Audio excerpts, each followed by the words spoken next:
Esteemed Excellencies, dear colleagues, ladies and gentlemen.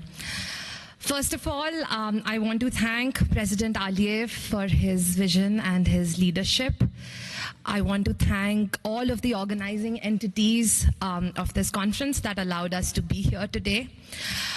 And also, I really want to thank each of the volunteers, the security staff, and each and every person who has worked so hard to make today possible. And I will just ask all of you to give them a big hand.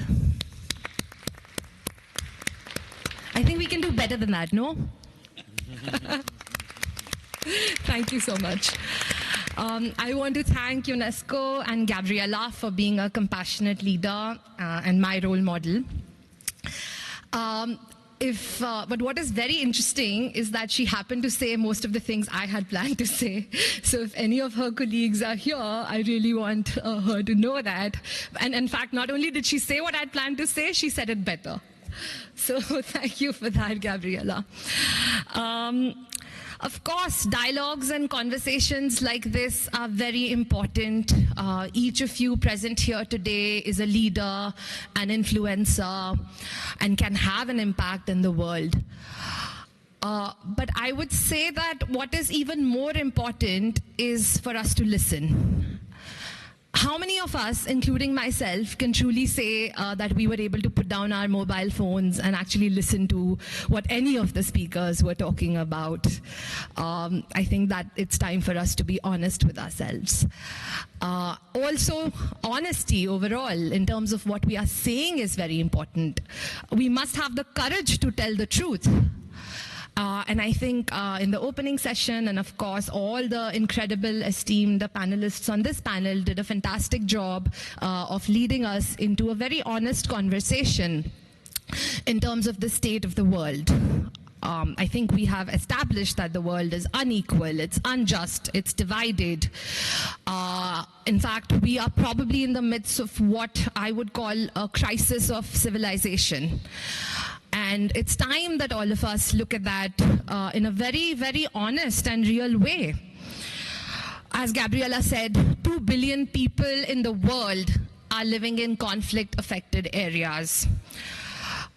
Children and youth are either being killed, murdered, or having their lives, their dreams, their futures snatched away entirely.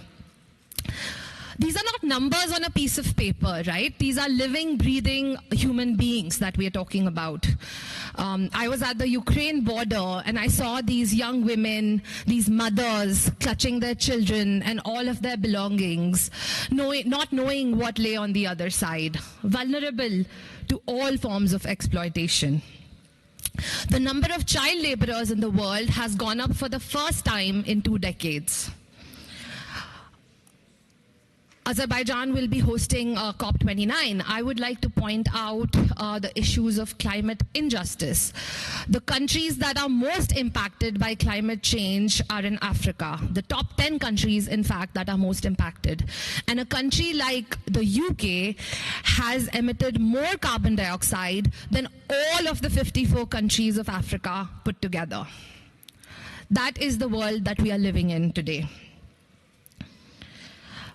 Also, my co-panelist, Mr. Christopher, pointed out the problems are not just outside, they're internal as well.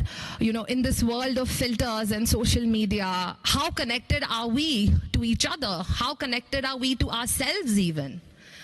Our colleagues in our offices, our institutions, our society as a whole, we really need to be honest and take a long and hard look. Compassion. Now, compassion is the deepest connection that you can have with a problem. It's not a soft emotion. It's not soft power. I would argue that, in fact, it is the strongest force. We feel compassion for our children, our parents, our loved ones, and we immediately take action. If there's anything going wrong in their lives, we stand up and we take action. I would say that, and this is the force that actually compels us to take urgent action. And here I would argue that dialogues like this are important as long as they lead to meaningful but urgent action. when children in Gaza are killed, in Congo, in Myanmar, any of the conflict-affected areas, they are all our problem. When a mother in sub-Saharan Africa has to watch her child starve and die, that is all of our problem. And that is what we mean. Our founder, Nobel Peace Laureate Kailash Satyarthi says, we have globalized markets, we have globalized data, information. It is time for us to globalize compassion. Now, how do we do this? In terms of enhancing and increasing our circle of compassion, we need compassionate leadership. As Gabriela very rightly pointed out, we need compassionate leadership in all walks of life. As we have set up this global movement, we've been speaking to different compassionate leaders in businesses, in academia, in faith, who actually care about problem solving, who are connecting so deeply with real issues plaguing, real people. And we can't be more inspired and overwhelmed to see such beautiful examples of compassionate leadership in the world.